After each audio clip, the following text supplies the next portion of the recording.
Alors, bienvenue dans ce webinaire sur les outils de fidélisation des salariés de l'ESS et en particulier donc, sur l'intéressement et les dispositifs d'épargne salariale les plus adaptés aux structures de l'économie sociale et solidaire. Ce webinaire est organisé par l'UDES, l'Union des employeurs de l'économie sociale et solidaire, avec la participation précieuse de nos partenaires à Caisse d'épargne et Natixis Interépargne. Pour ma part, je me présente quand même. Je suis Philippine Arnal, responsable de la communication et des partenariats de l'UDES, et je vais animer cette heure et demie sous le signe de l'information et de la pédagogie, on espère, puisque c'est avant tout un webinaire d'information destiné aux employeurs de l'ESS sur ces outils qui vont vous aider, on l'espère, dans votre fonctionnement, le fonctionnement de vos structures. Quelques consignes pratiques avant de commencer. En tant que participant, vous pourrez interagir évidemment avec les intervenants et poser vos questions dans l'espace questions-réponses de cet outil de webinaire. Vous l'avez, questions-réponses, vous avez ce petit picto qui est tout en haut de votre écran, Q et R. Donc là, vous pourrez poser vos questions aux intervenants. Nous essaierons d'y répondre soit au fur et à mesure, mais il y aura des temps dédiés tout de même, 2 temps dédiés au cours de ce webinaire, un au milieu et un à la fin. D'autre part, si vous rencontrez des petits problèmes techniques de connexion, de son, d'image, vous pouvez nous envoyer vos questions dans l'espace conversation de cet outil.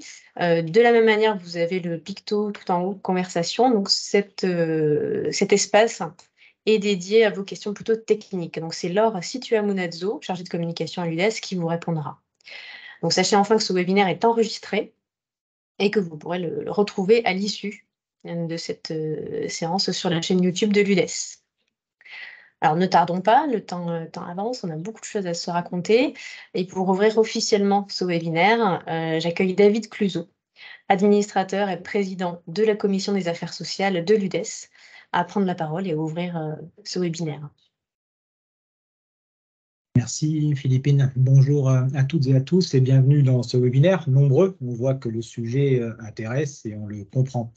Peut-être pour le situer, puisque c'est finalement ce à quoi on m'invite, on pourrait assez facilement imaginer que la question du partage de la valeur n'est pas une question de l'ESS, c'est un peu tabou, c'est pas obligatoirement très culturel dans nos secteurs de travailler sur le partage de la valeur, et encore, c'est différent en fonction du type de structure qui compose l'économie sociale et solidaire. Mais disons-nous d'une part que l'ESS peut être défini comme une forme d'entreprendre qui va avoir des règles particulières de partage du pouvoir et de partage de la valeur dans un collectif de travail. Donc finalement, contrairement à ce qu'on pourrait penser, travailler sur la question du partage de la valeur, quel que soit le mode de partage de la valeur, c'est une question qui est tout à fait intrinsèque à l'économie sociale et solidaire.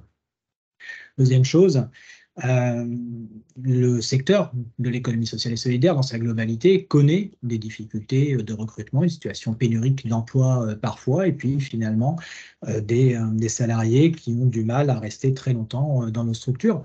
Donc la question du partage de la valeur doit aussi être posée sous cet angle-là, qui est celui de la fidélisation des salariés de l'ESS, au-delà du fait que ça peut être un mode de management, mais aussi un mode de gestion de la performance au sein des associations mutuelles ou coopératives. Et puis, dernier point, peut-être, pour dire à quel point ce sujet est intéressant, c'est que la question du partage de la valeur, contrairement à ce qu'on pourrait penser, est sécurisante. Alors certes, elle va être fondée sur des aléas, on va y revenir tout au long de cet après-midi, mais elle est sécurisante dans la mesure où c'est un partage de la valeur qui ne s'appuie que sur la valeur qui a été constituée, qui est acquise. On ne partage pas ce qu'on n'a pas. Donc, il faut sans doute aussi lever cet a priori ou cette image qui viserait à dire que finalement c'est quelque chose d'hasardeux. Bien au contraire, c'est quelque chose de sécurisant et qui peut largement embarquer les collaborateurs de nos structures dans l'aventure. Alors, à l'UDES, on a, il y a plus d'un an maintenant, tenté d'embarquer ce sujet avant même qu'il y ait un accord national interprofessionnel qui soit négocié puis signé, parce que la période inflationniste nous a amené à réfléchir sur les questions de rémunération, sur les questions d'attractivité, et donc une fois qu'on a tracé tout le sujet autour de la rémunération, qui est un sujet qui se ferme assez vite, même si on est bien d'accord que c'est le premier élément de partage de la valeur, c'est bien là-dessus que doit se centrer la première réflexion, on doit trouver d'autres solutions et d'autres portes pour associer les salariés de nos entreprises. Dans le cadre du groupe de dialogue social, alors le groupe de dialogue social, c'est le groupe qui réunit l'ensemble des confédérations syndicales de salariés que je préside pour le compte de l'UDES et qui est l'espace de discussion et de négociation entre les employeurs de l'USS et les organisations syndicales.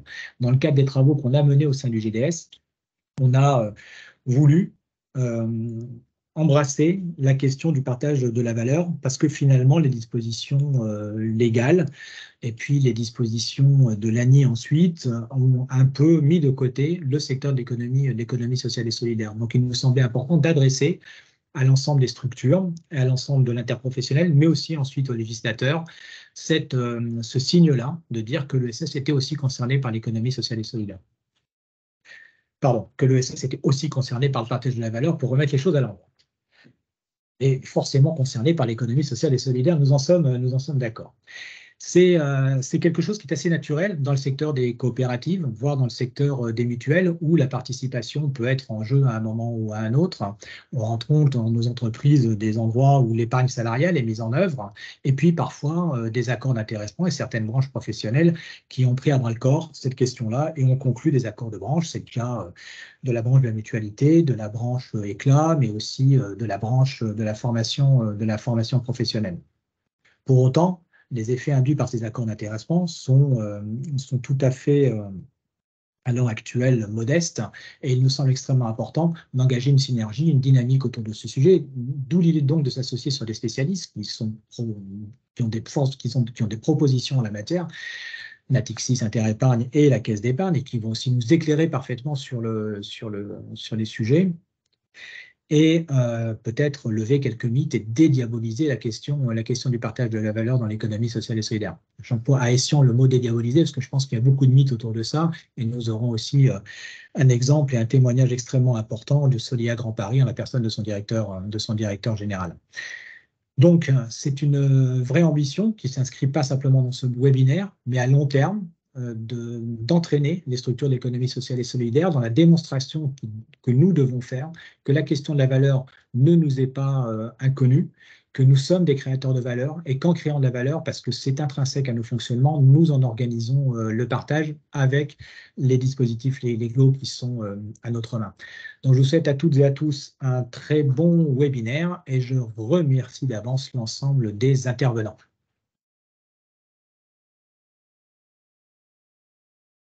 Merci beaucoup, David.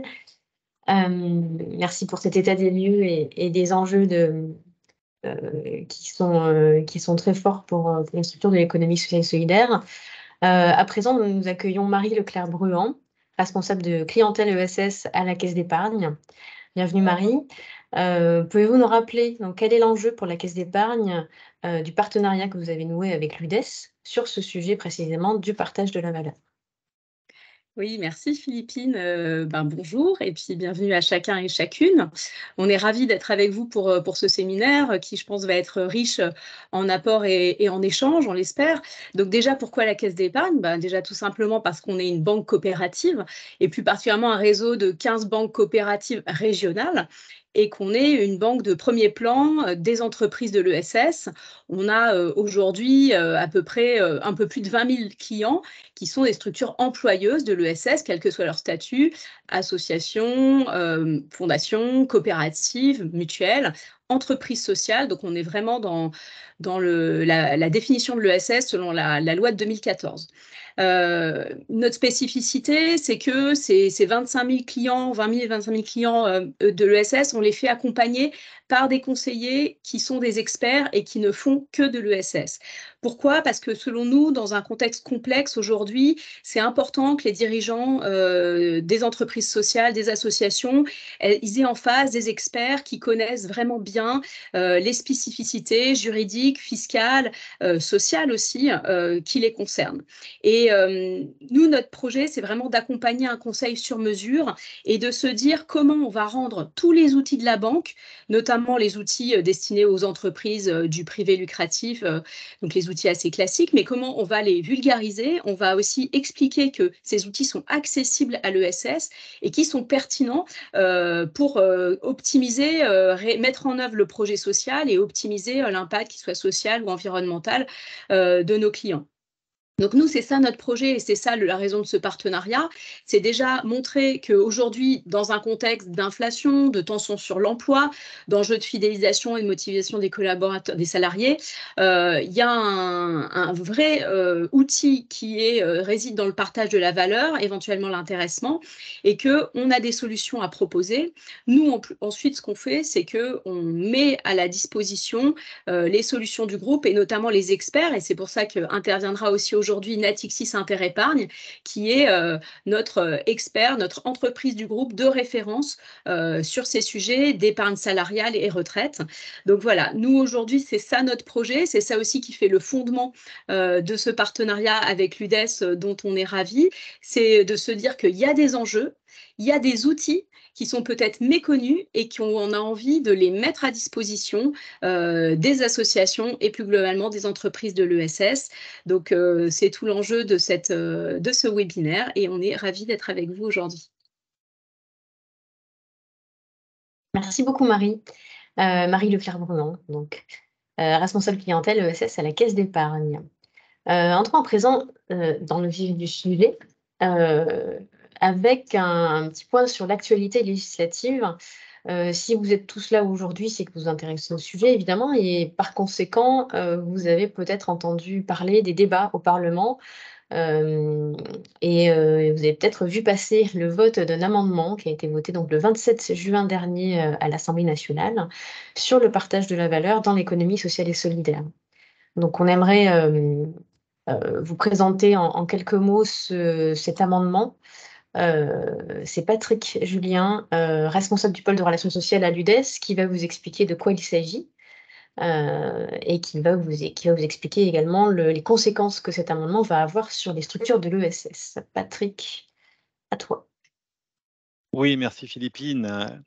Donc, suite à cet amendement, à titre expérimental et pendant une durée de 5 ans, à compter de la promulgation de la loi sur le partage de la valeur, donc lorsqu'un accord de branche étendu le prévoira, les entreprises de l'économie sociale et solidaire qui emploient au moins 11 salariés et qui ne déclarent pas de bénéfices nets fiscaux, c'est-à-dire celles qui ne sont pas des sociétés, et qui ont réalisé un résultat excédentaire au moins égal à 1% de leurs recettes pendant les 3 exercices consécutifs, devront, au cours de l'exercice suivant, soit mettre en place un dispositif d'intéressement, soit abonder un plan d'épargne salariale, soit verser une prime de partage de la valeur. Alors, bien évidemment, et ça sera l'enjeu aussi de ce webinaire, nous invitons et nous vous expliquerons pourquoi les structures de l'ESS à travailler le sujet de l'intéressement. La prime de partage de la valeur, les structures de l'ESS l'ont montré, elles l'utilisent déjà largement. Les outils d'épargne salariale, nous l'espérons, suite à ce webinaire, devraient croître dans notre secteur. Donc voilà, les structures auront l'un de ces 3 dispositifs à mettre en place.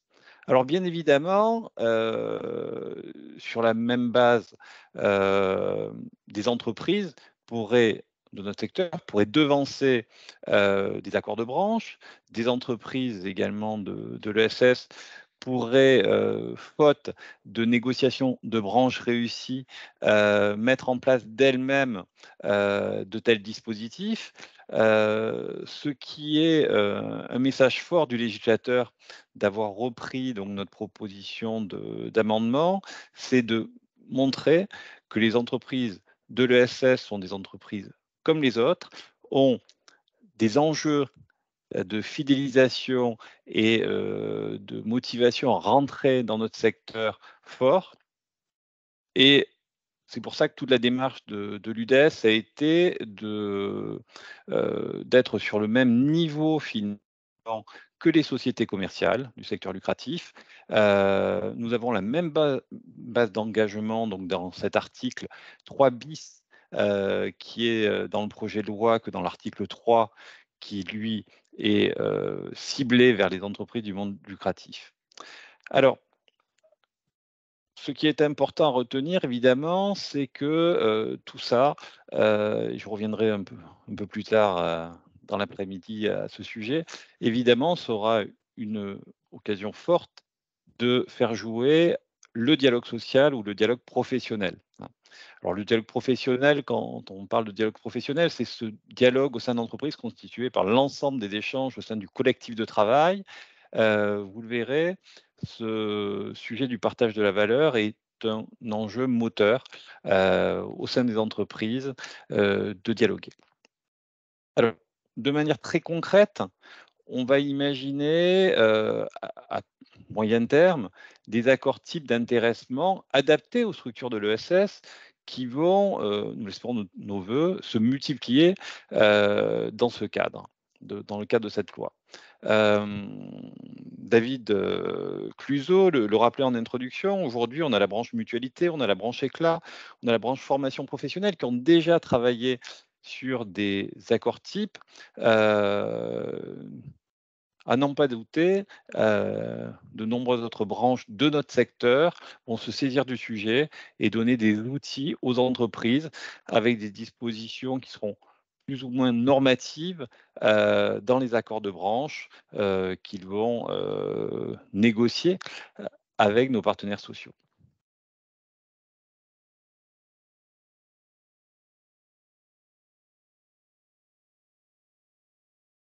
On a fait le tour, Patrick? Tout est clair pour tout le monde?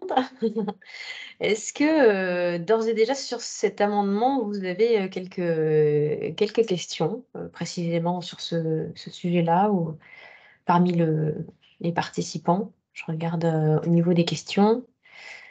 Non, pas encore. Alors, ce qui est important, Philippine, c'est évidemment que c'est une occasion, cette loi, de mettre à bas un certain nombre de préjugés. Alors, des préjugés qui sont encore nombreux au sujet des outils de partage de la valeur et que nous constatons qui émanent aussi bien des salariés que des directions. Par exemple, l'usage des dispositifs de partage de la valeur se fait au détriment d'augmentations salariales générales, nous disent un certain nombre de salariés. Non, les augmentations salariales générales demeurent préservées. Le salaire constitue bien évidemment l'élément principal de la rémunération du salarié des structures de l'ESS. Les sommes issues du partage de la valeur sont des éléments complémentaires à la rémunération et doivent le demeurer, destinés à renforcer l'attractivité de la structure et la fidélisation des salariés. En aucun cas, la mise en œuvre de ce dispositif ne doit se substituer à la politique salariale de la structure et de la branche professionnelle. C'est notamment un point fort que nous avons eu l'occasion de répéter paritairement au sein du GDS pendant les longs mois d'échanges avec nos partenaires sociaux qui ont débuté, comme l'a dit David, dès 2022. Dans d'autres préjugés qu'on peut entendre, hein, la mise en place de dispositifs de partage de la valeur dans une structure à but non lucratif entraînerait la requalification de ces régimes fiscaux et sociaux. Alors ça, c'est des préjugés du côté des dirigeants, hein, ainsi que la remise en cause du critère d'intérêt général avec des redressements fiscaux à la clé. Là encore, c'est faux, que ce soit une prime de partage de la valeur, bon nombre de structures l'ont mis en place, ou d'autres dispositifs qui ont été déjà utilisés, on voit bien qu'il n'y a pas derrière de risque de requalification des régimes fiscaux ou sociaux des structures de l'ESS. Si je dois encore parler de préjugés hein, qui courent sur notre sujet, Les dispositifs de partage de la valeur entravent l'accès aux subventions publiques. Non, si l'association remplit les conditions requises pour bénéficier d'une subvention publique, rien ne peut restreindre leur accès aux subventions publiques. Aucune norme spécifique fixée par la personne publique relative au partage de la valeur n'a jamais été constatée à ce jour. Donc, pas de crainte sur les financements, l'accès aux subventions de nos structures. Alors, être structure d'un secteur agréé est incompatible par principe avec le partage de la valeur. Voilà encore quelque chose qu'on peut entendre régulièrement quand on côtoie nos dirigeants. Alors c'est faux. Les dispositifs du partage de la valeur présentés dans ce guide peuvent être juridiquement mis en œuvre dans les structures à but non lucratif, qu'elles proviennent d'un secteur agréé ou non. Alors, il n'y a pas d'incompatibilité juridique pour les structures soumises à agrément. Pour autant, nous relevons de nombreux exemples de refus d'agrément dans les branches du CARE notamment, la petite enfance ou l'aide et soins à domicile. Alors c'est une problématique à l'UDESC que nous faisons notamment remonter à Matignon et que nous rappellerons encore lors de la prochaine conférence sociale, puisque c'est un enjeu majeur que l'ensemble de nos secteurs puissent utiliser ces outils pour leurs salariés, pour la fidélisation de leurs collaborateurs et attirer de nouveaux talents dans un contexte général, notamment de concurrence aussi de nos emplois avec le secteur lucratif.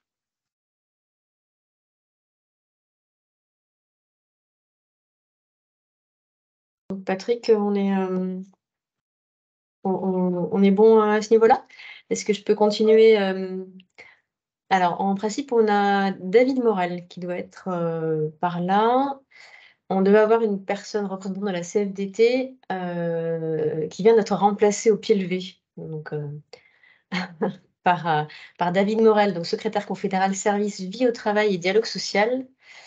Est-ce que Monsieur Morel est là?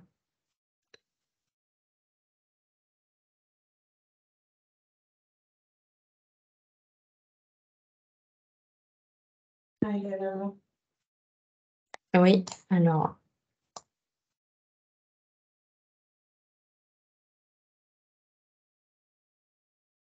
J'ai l'impression que David Monsieur Morel Morel, a en des principe, on vous a difficultés. donné le. Alors, attendez. Ouais, désolé, excusez-moi. Voilà. J'écrivais, voilà, je vois qu'on m'a donné. On vous voit. Merci, je tiens à excuser surtout Madame Voilà. Lambert qui vient d'avoir une urgence et qui ne pouvait pas intervenir à ma place. Pas de problème. Alors, on vient d'écouter donc Patrick Julien qui vient de responsable du pôle de relations sociales de l'UDES qui vient d'expliquer globalement donc le travail de l'UDES autour de l'amendement qui a été voté sur le partage de la valeur en juin par l'Assemblée nationale. Et puis il a levé quelques préjugés autour des outils de dispositifs de partage de la valeur. À présent, merci d'avoir remplacé Madame Lambert aussi rapidement. On aimerait savoir, donc l'UDES est un partenaire social, donc on travaille évidemment en étroite relation avec les syndicats de salariés, et donc on vous remercie d'être présent pour que vous puissiez nous expliquer finalement en quoi finalement ces enjeux-là sont importants pour la CFDT. Peut-être au niveau national, vous allez peut-être nous expliquer de quelle manière vous avez travaillé sur l'ANI, partage de la valeur. Et dans un second temps, tout à l'heure, je vous redonnerai la parole pour nous expliquer un peu comment, à l'échelle de l'entreprise, les représentants du personnel peuvent agir. Donc, merci de m'avoir invité. Comme vous le savez, c'est pas secret, hein, la CFDT s'est engagée dans cet accord national interpro. Hein. Ça faisait longtemps qu'on le revendiquait pour obtenir un meilleur partage des richesses créées au sein de l'entreprise. J'ai envie de dire, peu importe l'entreprise et le statut de l'entreprise, c'était vraiment déjà refaire un partage entre collaborateurs, j'appellerais cette négociation a abouti quand même, et on peut féliciter, je pense, à une signature le 10 février 2023. Donc, qui s'est déroulé dans le cadre du travail, hein, comme vous connaissez tous. Alors pour nous, quand même, ça n'a pas été simple, parce que pour la CFDT, quand même, il y avait quand même un cadrage de la négociation qui était proposé, qui était une vision quand même très, très restrictive du partage de la valeur. Le partage des richesses, pour nous, déjà, ça doit concerner tout ce qui est une reconnaissance salariale du travail fourni par les salariés dans l'entreprise. Les compétences, enfin voilà, tout ce qui est une reconnaissance aussi du travail. Et ça a été très bien dit tout à l'heure, ce n'est surtout pas pour remplacer les augmentations de salaire, le suivi des classifications. C'est bien aussi après pour regarder et mettre des critères par rapport à la valeur dégagée par l'entreprise. Pour nous, on trouvait que c'était une opportunité, puisqu'on le souhaitait, on a travaillé aussi avec l'ESS pour que ça arrive, qui s'applique à tous les salariés, parce que peu importe les salariés, mais nous, on n'est pas sur les salariés qui travaillent dans une petite entreprise, dans une moyenne entreprise ou une grande entreprise, on n'est pas sur le statut des salariés, peu importe où travaille le salarié, s'il est dans la même situation ou dans la même, d'ailleurs c'est la régulation des branches, la négociation des branches, dans les mêmes métiers, doit avoir les mêmes avantages et le même salaire. L'opportunité, là, pour nous, qu'on sentait pour la CFDT, c'est aussi, ça s'applique et qu'il doit y avoir des négociations dans les entreprises de moins de 50 salariés. Donc, dans la branche qui vous concerne, de mettre le dispositif de la valeur. On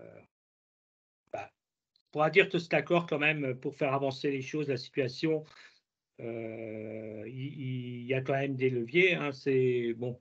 Il faudra faire évoluer, ça a été dit, il y a des freins. Il faudra faire évoluer aussi les pratiques soit dans les entreprises ou soit dans les branches, hein, puisque quand on parle de l'obligation de négocier, par exemple, un dispositif dans les branches pour les entreprises de moins de 50 salariés, voilà, avec une possibilité qu'il y a dedans une formule dérogatoire, hein, c'est bien une expérimentation. Hein. Pas, pour l'instant, ça s'applique sur 5 ans, je crois, de tête. Donc, ce n'est pas aussi la révision des systèmes de classification, qu'elle travaille aussi dans cet accord. Ce qui semblait intéressant et ce qui est très intéressant, c'est aussi travailler sur l'égalité professionnelle entre femmes et hommes et les salaires aussi entre femmes et hommes. Et ça, je pense que c'est une chose importante puisqu'on a encore du travail à faire et des marges de manœuvre. Voilà, donc on est bien conscient, d'ailleurs, on n'est pas signataire à 100%, mais on est bien conscient pour les OS et puis notamment pour la CFDT que la difficulté principale pour les entreprises de moins de 50, ça restera la formule de calcul par rapport à la participation. Hein. Mais en ayant un accord, je pense, négocié dans les branches, ça permet aussi le dialogue social dans les branches de donner des pistes et des outils justement pour aider aussi la négociation dans l'entreprise et arriver à mettre en œuvre ce dispositif qui pour nous est plutôt une avancée pour les salariés. Donc le pari de cet accord aussi, de cette année, hein, c'est le pari aussi de l'expérimentation. Voilà ce que je pouvais dire un peu. Qu'est-ce que je pourrais ajouter? Très bien, merci. On va regarder les questions. Alors, pour l'instant, pas énormément de questions. Donc, il y a Monsieur Manel qui demande si cette nouvelle loi, dont on ignore encore la date d'application, je ne sais pas, vous allez me dire si c'est exact ou pas, qu'est-ce qu'elle va apporter de plus par rapport au droit actuel?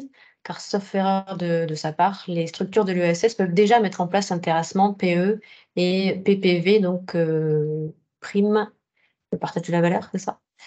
Est-ce que Patrick, tu peux répondre à cette question-là?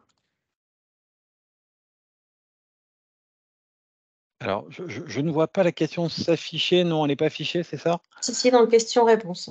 Donc, qu'est-ce que cette nouvelle loi va apporter de plus par rapport au droit actuel? Car, a priori, les structures de l'ESS peuvent déjà mettre en place l'intéressement, PE et PPV.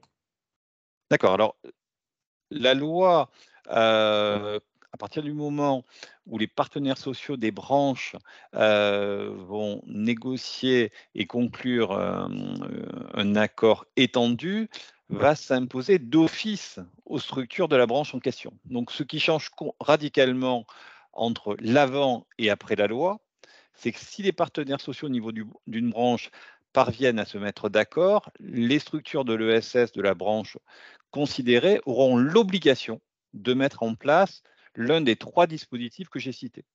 Aujourd'hui, il n'y a évidemment pas d'obligation pour verser une prime de partage de la valeur, pour mettre en place de l'intéressement ou pour mettre en place un outil d'épargne salariale. Demain, si les partenaires sociaux arrivent à trouver un accord qui est étendu par le ministère du Travail, il y aura cette obligation dans le cadre de l'expérimentation promue par la loi. Donc, tout le changement de paradigme est celui-là, de passer d'un niveau où c'est uniquement finalement un choix de l'entreprise à un niveau où ça pourrait être une imposition et donc une égalité finalement de traitement de l'ensemble des salariés et des entreprises du même champ professionnel.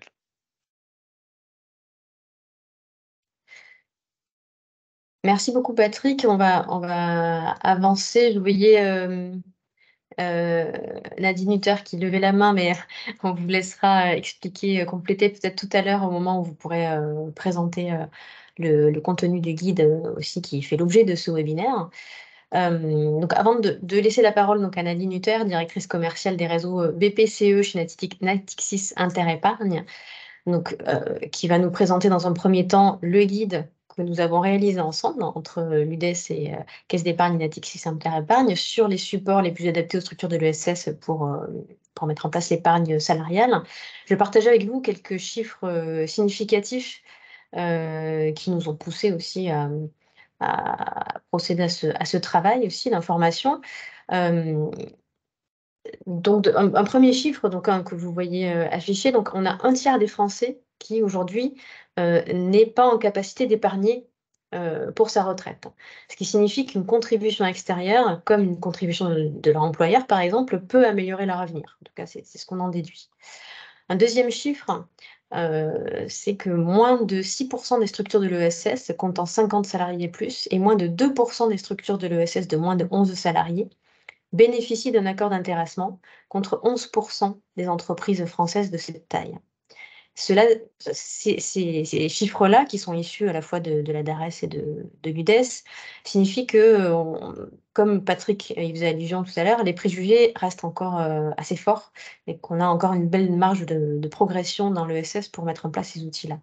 Un dernier chiffre, donc on a 3 salariés sur 4 qui considèrent que les dispositifs d'épargne salariale ont un impact positif sur la motivation et l'implication des salariés. Donc ça, c'est un message fort qu'on essaie de faire passer et qui signifie que les outils d'épargne salariale sont un vrai levier d'attractivité pour nos structures de l'ESS, tout en accompagnant évidemment les salariés dans la préparation de leur avenir et de leurs projets. Donc à partir de ces constats, l'UDES a souhaité, au travers notamment du guide que Nadine va vous présenter et que nous vous diffuserons à la fin de ce webinaire, nous avons souhaité sensibiliser avec la Caisse d'épargne les employeurs de l'ESS sur leurs intérêts à mettre en œuvre ces types de supports. Alors, sur ces constats, je laisse la parole à Nadine Hutter pour vous présenter les avantages de l'intéressement et des 3 dispositifs d'épargne salariale que nous développons, que nous présentons dans le guide que nous avons publié ensemble. Oui, merci beaucoup. Bonjour à tous. J'espère que le son est bon. D'abord, je vais vous présenter peut-être Natixis Interépargne, si on peut basculer un peu la slide, pour vous expliquer qu'en fait, comme l'a dit Marie, on est une filiale du groupe BPCE, on travaille ensemble depuis de nombreuses années maintenant, et Natixis Interépargne est spécialisée depuis plus de 50 ans, depuis la création de l'épargne salariale dans ce domaine. Nous sommes 500 collaborateurs, 100% sur le sol français, qui œuvront pour accompagner nos 81 000 entreprises clientes et leurs 3 millions de salariés au quotidien. Sachez qu'aussi, grâce à notre travail commun avec les caisses d'épargne qui sont très engagées au niveau des structures de l'économie sociale et solidaire, on travaille beaucoup avec beaucoup de structures de l'ESS et on a plaisir à travailler avec vous parce qu'en effet, il y a vraiment beaucoup d'apports de valeur et de sens qui est créé grâce à vous. Avant de présenter, parce que moi, ma mission, c'est de vous parler de manière très pragmatique des dispositifs pour que ce soit le plus clair possible dans vos esprits, je voudrais juste revenir sur la loi de partage de la valeur qui est en train d'être étudiée et qui va certainement être promulguée d'ici la fin de l'année. C'est jamais drôle quand on a l'obligation de mettre en place quelque chose, de répondre à une obligation réglementaire. Nous, notre rôle avec les caisses d'épargne, avec notre expertise chez Natixis Interépargne, notre objectif, ça va être de vous accompagner au mieux pour faire en sorte que cette obligation réglementaire devienne une opportunité pour vous, une opportunité d'impliquer davantage vos salariés, de créer davantage de valeur pour votre structure, pour vos salariés. Et à chaque fois, on trouvera la meilleure solution pour vous accompagner dans ce domaine-là. Donc, voyez-le plutôt comme une opportunité, même si en soi, c'est une obligation réglementaire, mais on peut en effet tirer parti des dispositifs de partage de la valeur. On aura des solutions pour chacun. Donc, en effet, l'épargne salariale, l'épargne retraite, dès à présent, vous pouvez en bénéficier, même si ce n'est pas une obligation dès lors que vous employez un salarié. Et l'épargne salariale et retraite répond à de nombreux enjeux, notamment qui vont répondre à des enjeux des employeurs du secteur de l'économie sociale et solidaire. On l'a dit, on le répète, c'est un formidable outil pour motiver, fidéliser ses salariés au-delà de la rémunération. C'est vraiment un vecteur complémentaire. Ça permet de les impliquer dans les réussites de la structure. Et ainsi, la structure participe, vous, en tant qu'employeur, vous participez à la constitution d'une épargne projet ou retraite pour vos salariés. C'est un formidable outil de politique sociale qui s'intègre totalement dans une stratégie RSE, puisque par structure et par définition, ces dispositifs permettent de partager la valeur créée avec ses salariés et donc renforcer ainsi la marque employeur de la structure. Donc là, clairement, c'est un avantage, un intérêt pour chaque employeur de l'ESS. Alors, comment ça fonctionne? L'épargne salariale et retraite, c'est quoi? Je vais vous présenter les dispositifs puisque c'est constitué d'un socle de base. Le socle de base est complémentaire. On a d'abord un plan d'épargne entreprise qui est dédié à une épargne projet sur un horizon 5 ans. Et on a un plan d'épargne retraite collective qui, lui, est plutôt orienté sur un horizon retraite. Alors peut-être que certains s'imaginent que ce sont des dispositifs adaptés à des structures dimensionnelles avec beaucoup plus de salariés, mais en réalité, toutes les structures qui emploient au moins un salarié en plus du dirigeant peuvent mettre en place ce type de dispositif, même un salarié à temps partiel. Donc ça concerne tant les petites structures que même les plus dimensionnées. Il existe donc des solutions, quelle que soit la taille de la structure. On a des dispositifs complémentaires, modulables, qui s'adaptent vraiment à vos besoins et à vos contraintes, notamment à vos contraintes de budget. Alors, il faut savoir quand même que ces dispositifs sont collectifs et donc bénéficient à l'ensemble de vos salariés, qu'ils soient en CDI, en CDD ou en contrat d'apprentissage. Et en effet, donc là, vous voyez à l'écran les deux dispositifs, les deux socles complémentaires, le PE, le PERCOL. Mais en fait, à eux seuls, ça ne suffit pas. Ils doivent être alimentés et pour les alimenter, il existe plusieurs moyens que vous voyez à l'écran. On a les versements volontaires. Les versements volontaires qui peuvent en plus être déductibles du bénéfice, du revenu imposable du salarié s'il est versé sur le plan d'épargne retraite. On a l'intéressement dont on a parlé, dont on va reparler tout à l'heure, si la structure a mis en place en effet un tel apport. Et puis, on a différents leviers, comme les jours de repos non pris, au-delà de 24 jours de congé, qui peuvent être placés également au sein des dispositifs. L'avantage de ce dispositif, c'est l'abondement. Donc, que vous voyez en haut à droite de l'écran, l'abondement qui vient compléter les versements des salariés et qui est finalement versé par la structure. Cet abondement est optionnel et les modalités sont entièrement à la main de la structure. Mais comment ça marche? En réalité, c'est vous qui décidez des modalités de l'abondement, du taux d'abondement qui peut être compris entre 0 et 300%, du plafond d'abondement qui peut aller jusqu'au plafond légal. Alors, sur le PE, on est plutôt situé autour de 3 500 € et sur le PERCOL autour de 7 000 €. Ça fait quand même déjà des belles enveloppes. Et c'est vous qui fixez les types de versements que vous souhaitez abonder par cet abondement. Je vous donne un exemple. Si ma structure, mon employeur fixe un taux d'abondement de 300%, qui est le maximum, et un plafond de 3 000 €, moi, en tant que salarié, en plaçant simplement 1 000 €, donc en faisant un effort d'épargne de 1 000 € sur un de mes plans, mon employeur pourra me verser jusqu'à 3 000 €. Et donc, moi, en ayant versé 1 000 €, j'ai finalement un capital épargne de 4 000 €. Et c'est en ça que c'est super motivant. Après, c'est très modulable, c'est vous qui fixez les règles, mais c'est un super outil en tant que salarié pour se constituer une épargne avec un effort vraiment moindre et avec l'aide de mon entreprise. Et ça, on peut le valoriser. Ça peut complètement intégrer une politique sociale dans votre structure.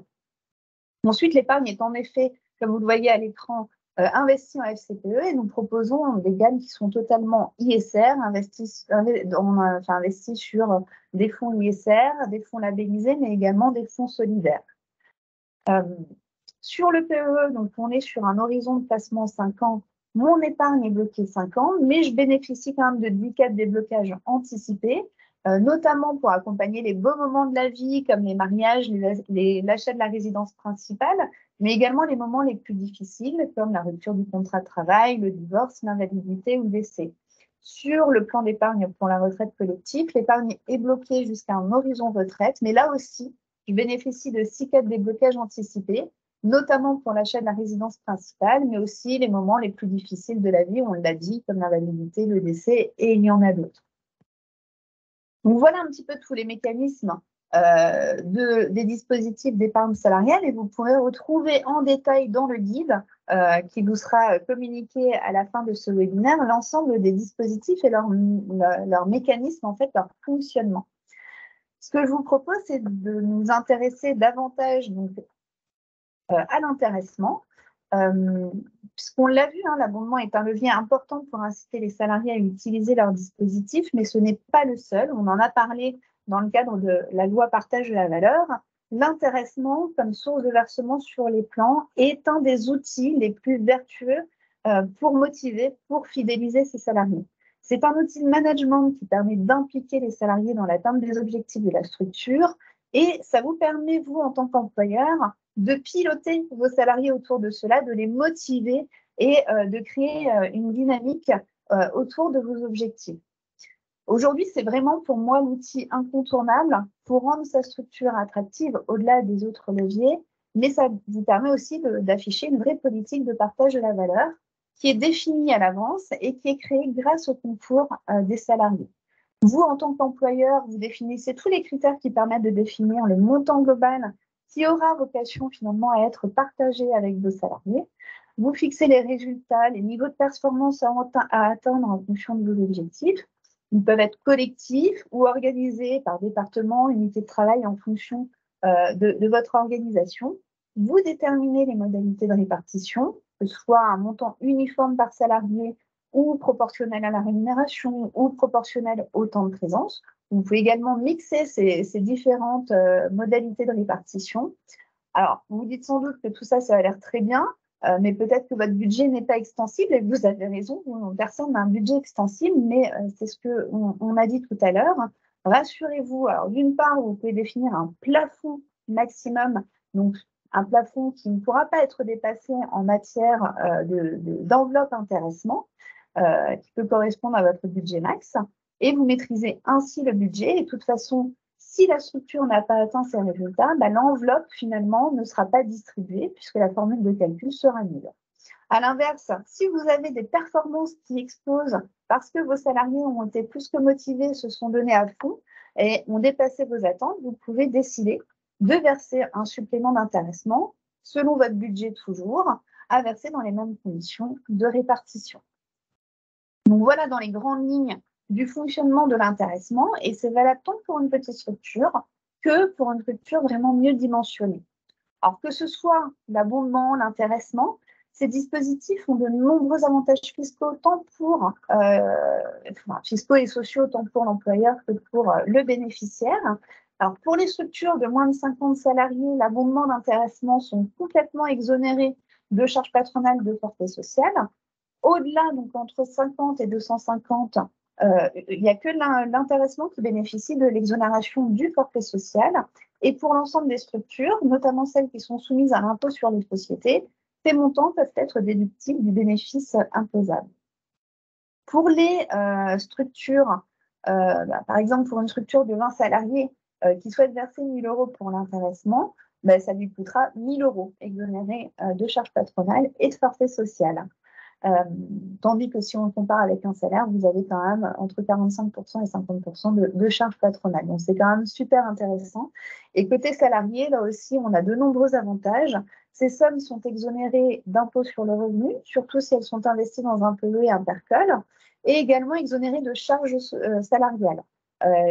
La seule charge qui est prélevée, c'est la CSG-CRDS à 9,7%.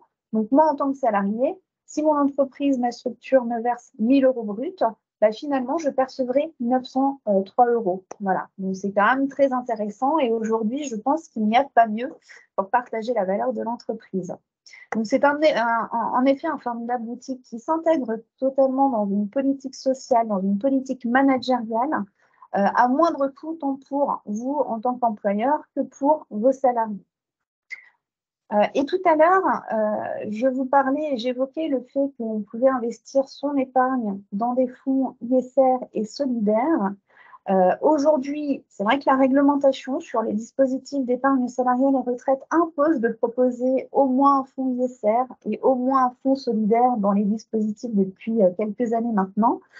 Simplement pour vous dire que nous, Natixis Interépargne, on s'est engagé dès le début sur le sujet. On était pionniers sur le marché de l'ISR au niveau de l'épargne salariale et retraite.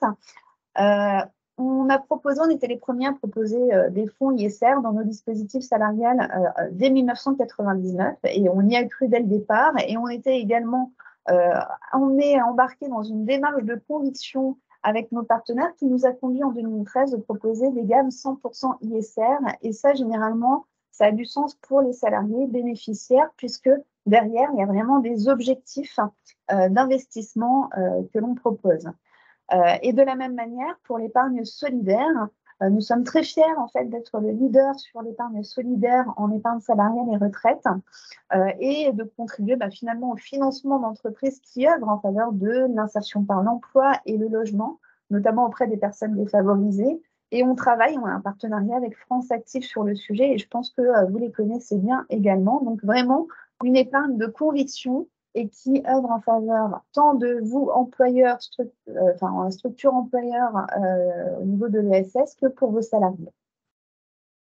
Très bien, merci Nadine. Alors, il y a 2-3 préjugés qui on a remarqué qui persistaient dans les entreprises, chez les employeurs de l'ESS.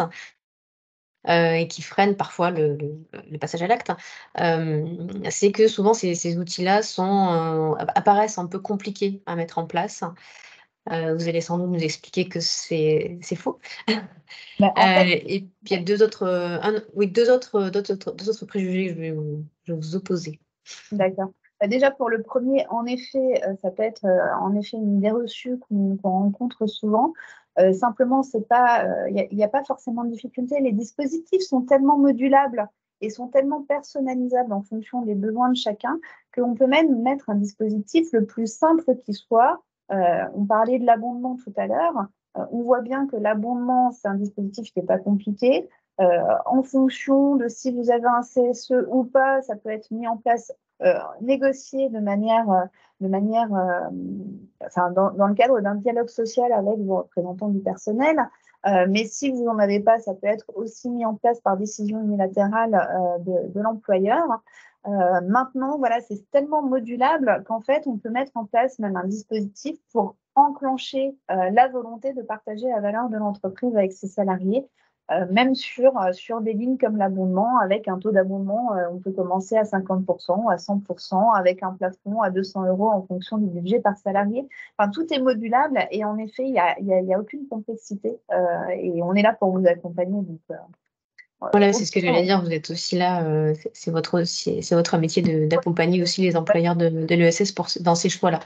Il y a un préjugé aussi qui peut être opposé par les représentants des salariés, qui serait que cet outil maintiendrait les inégalités salariales dans l'entreprise. Est-ce que c'est quelque chose qui est vrai? Alors, non, c'est pas vrai. En tout cas, par rapport à l'abondement, je le disais, c'est adossé à un PE, un percol. Et en fait, c'est le même montant, quel que soit le salarié. Et si on veut faire des abondements différenciés, l'abondement différencié va davantage valoriser les petits salaires et être dégressif au fur et à mesure du temps. Sur l'intéressement, par exemple, on le disait, on a une manière de répartir, mais ça reste au choix et à la main de l'employeur, de répartir les primes d'intéressement de manière uniforme. C'est-à-dire que tout le monde a le même montant, quel que soit son salaire, quelle que soit la durée de son temps de présence, quelle que soit son ancienneté. Donc, en effet, ces dispositifs ne contribuent pas à aller dans le sens de ce que du préjugé qui a été évoqué. Mais en effet, on peut tout à fait mettre en place une politique qui permet de réduire ces inégalités salariales si c'est la volonté. D'accord. Et puis, il y en a un dernier qui est pour les plus frileux, qui est de dire que c'est risqué. C'est un investissement, donc c'est risqué. Qu'est-ce que vous répondez à ça? Alors, risqué pour mettre en place les dispositifs? Oui, mettre en place des dispositifs. Alors, si on parle de FCPE, d'investissement, et puis non, je pense qu'aussi c'est risqué dans le sens où on peut, si on a une obligation, par exemple, de verser tous les ans un montant aux salariés, ça peut éventuellement, on peut penser que ça pourrait mettre en péril les comptes de l'entreprise. Ouais. En fait, ça s'adapte vraiment à la situation et au budget de chacun. On peut très bien définir, quand on acte son budget, qu'on adosse, je ne sais pas, X budget à l'épargne salariale, que ce soit l'abondement, que ce soit l'intéressement par rapport aux plafonds qui sont décidés, on peut totalement, sans risque, maîtriser totalement le budget, puisqu'on va le plafonner au budget qui sera défini à l'avance. C'est modulable, c'est-à-dire que l'abondement, on peut le modifier par avenant tous les ans, et l'intéressement, on peut également modifier la formule pour l'exercice qui va s'appliquer, pour la formule qui va s'appliquer à l'exercice suivant. Donc, du côté du budget, c'est totalement maîtrisé. Et d'un point de vue des dispositifs sur les placements, en effet, on investit sur des fonds communs de placement, alors qui vont du plus sécurisé au plus volatile et en action. On a des gammes qui sont vraiment complètes, c'est-à-dire qu'on va balayer tous les dispositifs des gammes depuis le monétaire, qui est le FCPE le plus sécurisé, jusqu'au fonds en action, qui est en effet normalement le plus risqué. On a également des outils d'accompagnement à destination des bénéficiaires pour les orienter en fonction en effet de leur appétence au risque, de leur projet, de leur projection sur le déblocage de leur épargne, et on va les accompagner totalement pour les conseiller sur une diversification de placements sur les FCPE. Très bien, merci beaucoup Nadine. Donc tout à l'heure, vous avez parlé donc justement des modalités qui pouvaient être remises en cause chaque année. Justement, je vais repasser la parole à Patrick Julien, responsable du pôle des relations sociales de l'UDES, qui va revenir un peu sur justement l'aspect dialogue social dans la mise en place d'un accord d'intéressement, puisque c'est quand même le préalable. En tout cas, c'est fortement recommandé, même si la décision unilatérale de l'employeur est possible. On pousse évidemment à l'ouverture d'un dialogue, à la fois pour mettre en place un accord d'intéressement, puis mettre en place un dispositif. Et donc, le dialogue social, il est important pour mettre en place ces outils-là et pour aussi renégocier les modalités dont Nadine vient de parler. Patrick, donc je te laisse la parole et puis ensuite, on repassera la parole à David Morel pour qu'il nous donne son avis du côté du syndicat de salariés, la CFDT. Oui, merci Philippine. Alors, la mise en place d'un accord d'intéressement ou d'un autre dispositif d'épargne salariale peut se faire par plusieurs moyens qu'on a déjà évoqués en partie, en fonction de la présence de délégués syndicaux ou non dans la structure, la présence d'un comité social et économique ou non, en cas d'échec des négociations avec les délégués syndicaux ou le comité social et économique. Donc, dans tous les cas, un seul mot d'ordre, le dialogue, que ce soit un dialogue social ou un dialogue professionnel, au sens où je l'ai donné tout à l'heure, hein, avec l'ensemble du collectif de travail. C'est par le dialogue que nous en sommes convaincus, les structures aboutiront à trouver le dispositif, les indicateurs, les critères les plus adaptés à la réalité finalement de leurs activités. Alors, trois grands moyens, on va dire d'une manière générale, hein, de mettre en place un dispositif. Donc, le premier, peut-être pour les entreprises les plus importantes en termes d'effectifs, hein, l'accord d'entreprise conclu avec les délégués syndicaux. Alors, à noter, bon, comme je vous le disais, on est plutôt pour les plus grosses structures, qu'en l'absence de délégué syndical, pour les entreprises de 50 salariés et plus, hein, il peut y avoir un accord entre l'employeur et les représentants du personnel élus, mandatés par des organisations syndicales représentatives, hein. Donc là, on est plutôt pour les structures les plus importantes, qui vont être vraiment dans le cadre du dialogue social entre syndicats de salariés et représentants de la direction classique. Deuxième grand moyen, par accord conclu au sein du comité social et économique. Donc le CSE pourra donc négocier avec la direction sur la mise en place de l'un de ces dispositifs et il pourra y avoir donc une ratification à la majorité des 2/3 du personnel de ce qui aurait été mis en place et décidé collectivement entre les représentants du CSE et la direction. Troisième moyen et dernier moyen finalement, hein, de mise en place, vous voyez qu'il y a quand même différentes possibilités pour couvrir toutes les tailles finalement des structures de l'ESS. La décision unilatérale de l'employeur que tu citais, Philippine, à l'instant. Alors pour les entreprises de moins de 50 notamment, et non couvertes par exemple par un accord de branche agréé, qui pourrait être mis en place dans les branches de l'ESS à partir de la promulgation de cette loi et des négociations qui vont sans doute s'ouvrir dans de nombreuses branches de notre secteur. Alors, cette décision unilatérale de l'employeur, hein, elle peut intervenir notamment dans les structures, hein, où il n'y a pas de délégué syndical et de comité social et économique, ou dans des structures où il n'y aurait pas eu d'accord possible, hein, entre les représentants du CSE ou les délégués syndicaux. Donc voilà, cette décision unilatérale de l'employeur permet, quels que soient les effectifs, dans tous les cas, aux chefs d'entreprise qui voudraient utiliser pleinement ces dispositifs, de les mettre en œuvre et d'en faire bénéficier ses collaborateurs et derrière sa structure en termes de fidélisation et d'attractivité, parce que c'est bien ça l'enjeu, aussi pour nos structures, de mettre en place des outils de partage de la valeur.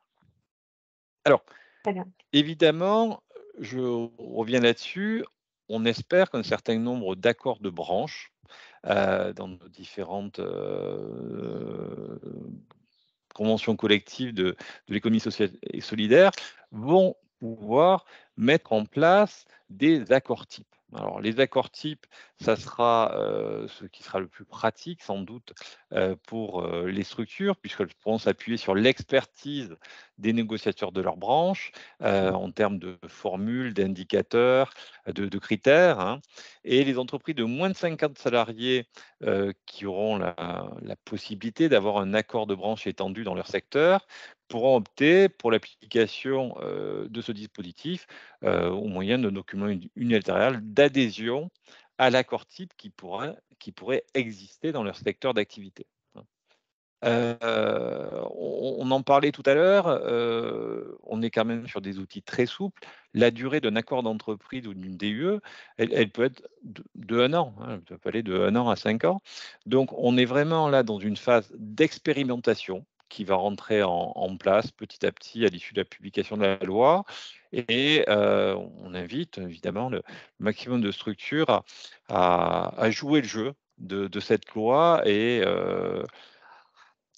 avec les conseils de leurs syndicats, de leurs organisations patronales, mettre en place les dispositifs qui coïncideraient le mieux avec leur réalité d'entreprise.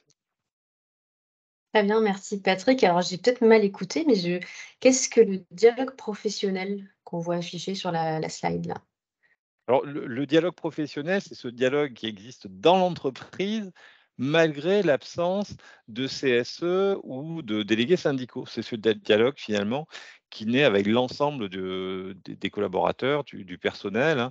C'est ce dialogue qui est le fruit des échanges avec l'ensemble du collectif de travail, hein. Non, ce n'est pas parce qu'on est dans une très petite entreprise qui n'a pas pu mettre en place de CSE pour des questions de seuil, ou tout simplement d'absence de candidature, hein, lors des élections, qu'il n'y a pas de dialogue, hein. Donc nous nous déclarons haut et fort évidemment qu'un dialogue peut naître dans toutes les entreprises, même en absence d'institutions représentatives du personnel ou de délégués syndicaux. Tout à fait. Alors, vous n'avez pas bien écouté mes mes instructions au début, mesdames et messieurs, mais c'est pas grave, je vais faire avec. Donc on a un espace questions-réponses pour que vous puissiez poser vos questions. Et l'espace conversation, c'est plutôt pour les aspects techniques, hein. C'est-à-dire je n'ai pas de son, je n'ai pas d'image. Mais je vois que vous posez des questions un peu des deux côtés, alors je vais essayer de sauter de l'un à l'autre. Patrick, il y a peut-être une question à laquelle tu peux répondre. Donc c'est les entreprises. Donc déjà, y a-t-il des obligations en fonction de l'effectif? Alors la question n'est pas tout à fait complète. Donc par exemple en termes de, alors la participation entre parenthèses. Ça, on peut parler de la participation parce qu'on n'en a pas parlé jusqu'à présent et c'est peut-être, nécessaire, hein, de faire une petite parenthèse sur cet aspect-là. Pourquoi ne parle-t-on pas de participation aujourd'hui? Alors la réponse est assez simple. En fait, la formule de la participation est une formule légale obligatoire et qui fait référence à un bénéfice, hein. Et donc dans toutes les structures, notamment associatives, on ne génère pas de bénéfices dans le secteur de l'économie sociale et solidaire, sauf cas particuliers, qu'on peut avoir notamment, hein, dans les coopératives ou dans le secteur de la mutualité. Les structures ne génèrent pas de bénéfices, mais des excédents. Donc le dispositif, l'outil de la participation qui est obligatoire pour toutes les structures de plus de 50 salariés, donc, mais du coup, qui génèrent des bénéfices, qui peuvent générer des bénéfices, ne correspond pas à la très grande majorité des structures du secteur de l'économie sociale et solidaire. C'est pour ça qu'on ne Ouais, c'est parle pas pas adapté. de Mmh. participation. D'accord. Une autre question sur, le côté obligatoire, en fait. Est-ce qu'il y a des obligations? Alors, on a parlé d'expérimentation avec l'amendement. Est-ce qu'il y a des obligations et s'il y a des obligations, est-ce qu'on est contrôlé si on n'a pas mis en place ces dispositifs? Alors, on va prendre l'exemple De manière très d'une succincte, s'il te plaît, d'accord, Patrick. l'exemple d'une branche, hein, dans laquelle les partenaires sociaux conviendraient d'une obligation de mettre en place l'expérimentation pour les structures de leur secteur. On n'aura pas forcément de contrôle spontané, mais un salarié pourrait très bien se retourner contre son employeur si jamais la structure de cette branche en question n'a pas mis en place de dispositif de partage de la valeur, alors qu'un accord de branche étendu le prévoit et l'impose, hein. Donc on serait, voilà, sur une nouvelle norme obligatoire propre Mmh. à la branche en question. Évidemment, donc les salariés pourraient, utiliser ces dispositions, pour faire valoir leur droit à ce que la structure mette en place un dispositif de partage de la valeur à partir du moment où la convention collective l'a bien prévu. D'accord, merci beaucoup. Alors c'est peut-être une question qui va s'adresser plutôt à Nadine, et ensuite, monsieur Morel, je vous repasse la parole, promis. On a pas mal de questions un peu techniques, donc on reviendra tout à l'heure sur ces questions-là. Une dernière question pour Nadine. Donc j'essaie de traduire. Donc dans le cas d'une structure, alors là en particulier sur de l'insertion par activité économique, on a des contrats courts, donc des contrats des gens qui sont de passage. Est-ce que ces gens-là ont accès, ces salariés-là, ont accès à ces dispositifs de partage de la valeur, et que se passe-t-il quand ils partent? Est-ce qu'ils peuvent débloquer, récupérer l'argent? Si Alors, c'est possible. sur les contrats courts, en fait, les dispositifs d'épargne salariale, alors l'abondement, l'intéressement, peuvent prévoir une durée de présence minimale de 3 mois dans l'entreprise pour pouvoir être bénéficiaire de ces dispositifs d'épargne salariale. Donc, s'il y a un cumul de contrats très courts, bah déjà, ces personnes-là sont exclues de ce dispositif selon le souhait de la structure. On peut très bien les embarquer dedans dès le premier jour, mais c'est vraiment un choix à faire au niveau de la structure. Ensuite, ils seront bénéficiaires au même titre que les autres salariés en fonction des formules qui seront décidées. Et en cas de départ de l'entreprise, donc ça va dépendre des cas de déblocage anticipé, la rupture du contrat de travail en l'occurrence. La rupture du contrat de travail peut être un cas de déblocage anticipé du plan d'épargne entreprise. Donc, ils pourront récupérer leur épargne à ce moment-là. Très bien. Merci beaucoup. Alors, Monsieur Morel, on va vous redonner la parole. Je crois qu'on ne vous entend pas très bien. Il y en a plusieurs commentaires qui disent qu'on ne vous entend pas très bien. Si vous pouviez vous rapprocher de votre ordinateur, du micro en particulier, je pense que ce sera peut-être mieux. Donc, de votre côté, si on laisse de côté un peu l'ANI, vous, quel est votre discours finalement à la CFDT sur l'importance du dialogue social et la perception qu'ont les salariés de ces dispositifs de partage de la valeur? Vous m'entendez mieux là? Ça va mieux? Oui, très Ouais. bien, merci beaucoup. Ouais. D'abord, l'importance, nous on pense que par le dialogue social, il doit y avoir du dialogue social, que ce soit aussi bien dans les branches, dans les entreprises ou au niveau multipro ou interprofessionnel, puisqu'on pense que c'est. Alors, c'est pas déjà le dialogue social. Le dialogue social, c'est une méthode, c'est un outil. Donc, le fait de pouvoir échanger, de pouvoir arriver à co-construire des accords ou des avancées pour, moi, bon, je m'exprime pour les salariés, hein, mais des avancées pour les salariés, mais qui contribuent aussi à la richesse de l'entreprise, c'est important. Pour cela, il y a, je pense, dans la méthode du dialogue social, enfin le dialogue social, j'ai envie de dire, il n'est pas uniforme suivant les interlocuteurs, suivant l'entreprise, hein.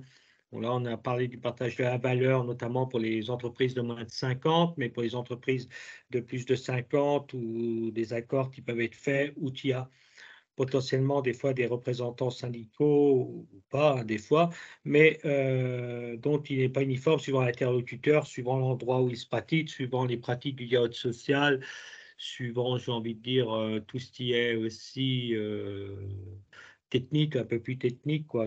Voilà. Il faut qu'il s'adapte, j'ai envie de dire, il faut qu'il s'adapte dans le lieu où il se pratique et où il peut apporter beaucoup de choses. Donc aussi, je pense, pour le dialogue social, parce qu'on parle aussi de dialogue social et de dialogue professionnel, hein, on parle de plus en plus de dialogue professionnel. Le dialogue social, le dialogue professionnel n'est pas là pour remplacer le dialogue social. C'est un peu, voilà, c'est plus, je pense, sur des aspects techniques dont on discute avec des salariés, sur des changements qu'il peut avoir sur le travail, des changements qu'il peut avoir sur des technicités du travail. Je pense que pour avoir un bon dialogue social, que ce soit dans une branche, dans une entreprise, il y a besoin de formation, il y a besoin de formation des acteurs.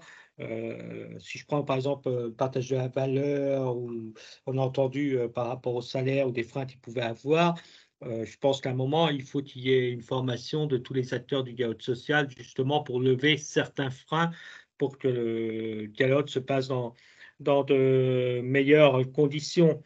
Ce qui permet d'avancer. Par exemple, un outil ou une pratique qui se fait des fois, c'est de faire un diagnostic et puis de partager le diagnostic avant de commencer les négociations, ce qui peut permettre aux interlocuteurs et à ceux qui négocient, partenaires sociaux, d'avancer ou de partir sur les mêmes bases ou les accords d'un même base. Je pense qu'il facilite aussi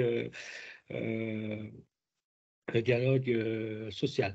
Je pense que dans la négociation collective et dialogue social, ça a été dit par Patrick, je pense qu'il y a aussi tout ce qui est les branches. Et les branches, ça permet à un moment, ils ont l'approche métier, l'approche d'un même secteur, et d'avoir aussi, pour tous les salariés d'un même secteur professionnel, peu importe l'entreprise, d'avoir des bases, un minima, des minima ou des bases, ou même pour les entreprises qui voudraient mettre, par exemple, le partage de la valeur, enfin participation ou autre chose, d'avoir des fois des outils qui viennent des négociateurs des branches. Et ce qui permet aussi d'avoir un rôle de régulation dans l'attractivité des métiers. On le dit souvent, nous, à la CFDT, qu'on soit dans une petite entreprise, une grande, une moyenne, ou dans l'ESS, ou dans une entreprise de l'ESS, ou dans d'autres entreprises, c'est pas au statut qu'on s'y attache, c'est vraiment au secteur professionnel et au métier des salariés. Et dans ce qui est important, par exemple, ce qui est important, quand je dis que le dialogue social n'est pas uniforme partout, parce qu'on peut avoir, par exemple, dans les branches, que c'est du droit normatif. Et quand, par exemple, moi qui discute, c'est siège à l'UTES, enfin, le SS, par exemple, on passe des accords ensemble, et je pense une chose qui permet aussi des fois de faire des expérimentations ou d'aller plus loin, c'est qu'on n'est pas forcément sur du droit normatif. Ce que j'ai envie de dire par là, c'est pas parce qu'un accord ne va pas s'appliquer sur du droit normatif qu'il faut s'exclure de discuter ensemble. C'est déjà une avancée, même si des fois on ne tombe pas d'accord. Et qu'il faut surtout aussi permettre de faire des accords qui peuvent servir d'outils ou d'orientation dans les entreprises, ou les salariés ou les négociateurs dans les entreprises, qui leur permet d'avoir des bases, des repères qu'on aurait pu notamment décider ensemble. Voilà. Alors, je me permets de vous interrompre, Monsieur Morel, justement parce que dans les questions, on a plusieurs questions sur les accords de branche. Donc, une question, alors soit Monsieur Morel, soit Patrick Julien, vous pourrez répondre. Donc, il y a une question toute simple, s'il n'y a pas d'accord de branche, comment on fait donc? Et une autre question, est-ce qu'un accord de branche étendu peut prévoir une application directe d'un de ces dispositifs, les rendant obligatoires sans négociation d'entreprise? Donc, vous l'avez dit tout à l'heure, je sais, mais la question se repose, donc peut-être que vous pouvez y répondre d'une autre manière, de manière plus simple. Patrick, peut-être, c'est plus technique. Alors, pour la première question, qu'est-ce qui se passe s'il n'y a pas d'accord de branche, hein? Alors, bien évidemment, donc les entreprises, hein, les structures de l'ESS peuvent d'elles-mêmes mettre en place un certain type de dispositif, hein, comme on l'a répété en introduction. Finalement, les outils de partage de la valeur ne sont pas nouveaux, hein, bien évidemment. Simplement, cette loi a vocation à les généraliser. Donc, ce n'est pas parce qu'au niveau d'une branche, il n'y aura pas d'accord ou d'accord normatif qu'un chef d'entreprise ne pourrait pas, dans le cadre de sa politique de rémunération et de fidélisation, choisir de mettre en œuvre l'un des dispositifs, imagine notamment un accord d'intéressement. Deuxième question qui était là sur est-ce qu'une branche peut rendre obligatoire la mise en place d'un dispositif particulier? Alors, quelque part, dans le pouvoir normatif d'une branche, ça pourrait être le cas, hein, à partir du moment où effectivement un accord est étendu, les partenaires sociaux d'une branche pourraient s'orienter vers l'obligation de mettre un dispositif en place plutôt qu'une autre. Bon, je ne pense pas que ça soit vers là que les partenaires sociaux dans les branches vont s'orienter, mais bon, laissons faire la négociation de branche, hein, la liberté des parties prenantes au sein de chacun de nos secteurs. On part dans de l'expérimentation, vous l'avez bien compris, pour les 5 ans à venir. Je pense que l'intelligence collective des négociateurs formés, pour le coup, qu'on peut trouver au niveau de branche, réserveront de belles dispositions pour les structures. Très bien, merci beaucoup Patrick. On a un petit peu de retard, mais on va laisser témoigner Philippe Tarot, qui est directeur général de Solia Grand Paris, qui est venu témoigner donc de la mise en place dans sa structure qui œuvre dans le dialogue dans le logement social, mais vous faites aussi du dialogue social, j'espère, en tout cas pour vous, et qui emploie 200 salariés. Donc sur le Grand Paris, et vous allez pouvoir nous expliquer un peu comment vous avez mis ça en place. Alors, je crois que tout ça a commencé en 2001. C'est en 2001 que vous avez choisi d'ouvrir un PEE, un plan d'épargne entreprise, chez Solia Grand Paris. Alors, qu'est-ce qui s'est passé à ce moment-là pour que vous ayez cette initiative? Eh bien, alors je vais essayer d'être rapide pour rattraper nos minutes ensemble. Donc, pour mes collègues qui ont des choses très intéressantes, donc c'est pas gênant. Nous, il y avait 4 axes qui nous ont motivés au niveau de la direction. D'abord, ils ont été dit, c'est la notion de projet financier collectif. C'est-à-dire que compléter la relation salaire, comme le présentait David Morel, on est dans, bien sûr, pas une politique salariale, mais complémentaire, mais c'est un sujet qui s'adosse. Donc ça, c'est quelque chose de très intéressant.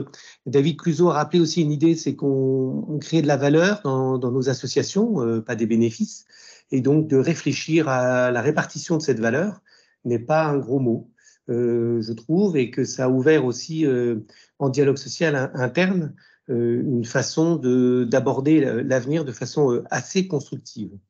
Le troisième axe, c'était un petit peu le rôle de l'employeur. Nous, on pense que effectivement, l'employeur a une responsabilité, il est acteur de sujets de société.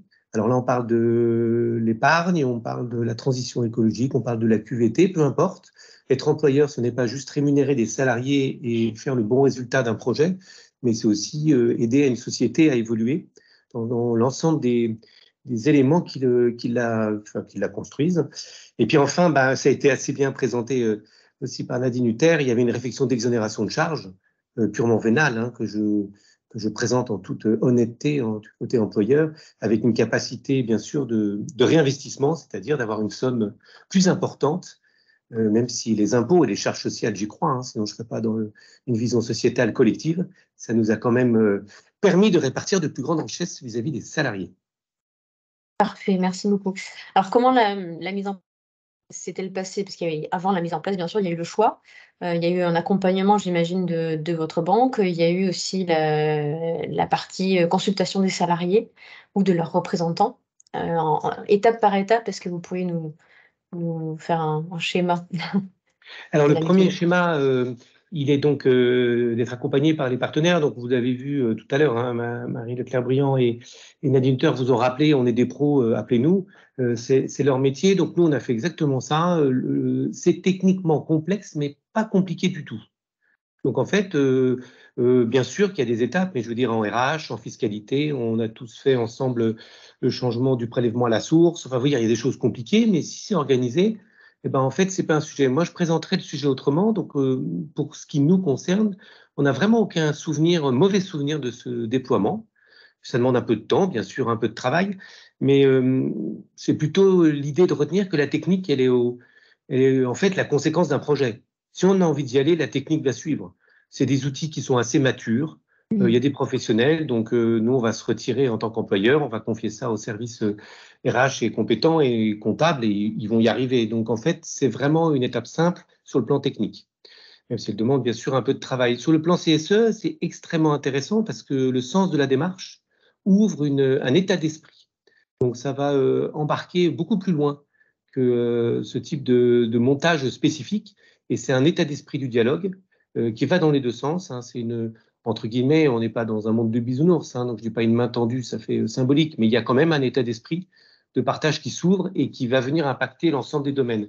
Et puis le dernier aspect, c'est la communication interne à l'ensemble des salariés pour arriver à porter le sens de ce que porte l'expertise de la direction et l'expertise des CSE. D'accord, parfait. Merci pour votre qualité de synthèse. Plus récemment, vous avez mis en place un PERO, un PERCOL et un accord d'intéressement aussi.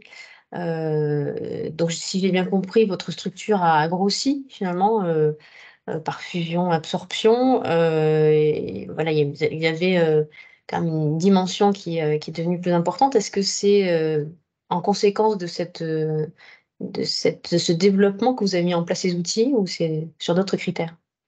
Alors, 2 critères. À l'occasion de fusion-absorption avec d'autres associations, on s'est retrouvé avec une population vieillissante dans le sens noble du terme. Hein. J'ai des cheveux blancs, donc c'est pas du tout une maladie, la vieillesse.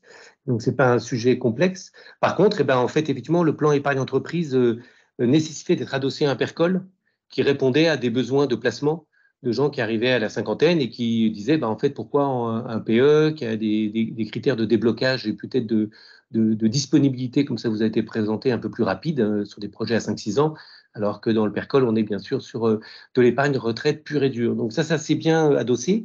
Depuis, notre population s'est rajeunie, j'en suis pas la preuve, mais d'une certaine manière, le produit est plus compliqué au niveau du PERCOL aujourd'hui en placement. Donc c'est plutôt le plan épargne qu'a retrouvé pour les salariés un écho à plus court terme. Ça fait aussi appel, bien sûr, à une période d'inflation un peu plus complexe et à des besoins de déblocage d'argent. Et puis, une population plus jeune pour qui la retraite, pour le moment, est un sujet un peu complexe, puisque plus on s'en approche et plus elle s'éloigne.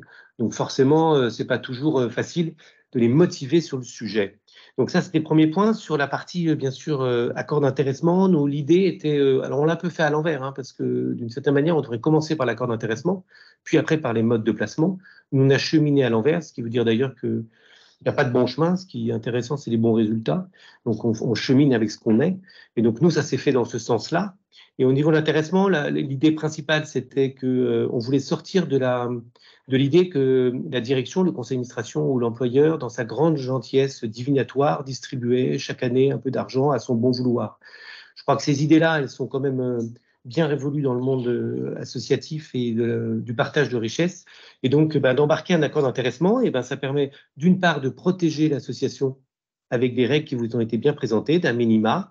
Notre association doit mettre de l'argent de côté pour des années difficiles, pour des imprévus, et donc il ne s'agit pas de tout distribuer.